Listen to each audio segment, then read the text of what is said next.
यवतमाळ जिल्ह्यातील उमरखेड येथील नगरपालिकेच्या अब्दुल गफूर शाह उर्दू प्राथमिक शाळेत 26 जानेवारी या भारतीय प्रजासत्ताक दिनानिमित्त आयोजित कार्यक्रमात पाकिस्तानी गीतावर शाळकरी मुलांनी डान्स केल्याने एकच खळबळ उडाली आहे।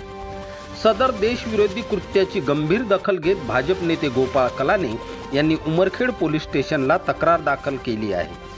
तसेच नगरपालिकेचे मुख्याधिकारी यांना सुद्धा तक्रार देण्यात आली आहे।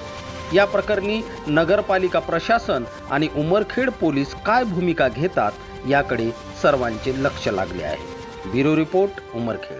उमरखेड नगर परिषद हद्दीतील अब्दुल गफूर शाह उर्दू स्कूल शाळा क्रमांक 2 या स्कूलमध्ये 26 जानेवारी निमित्त आयोजित केलेल्या कार्यक्रमामध्ये ए मध्य मुजाहिद तेरी एल्गार का है हे पाकिस्तानी गीत सादर करण्यात आले। या गाण्यावर नृत्य सादर करण्यात आले। सादर गीत हे जिहादी गीत असून पाकिस्तान या गीताला राष्ट्रीय गीताचा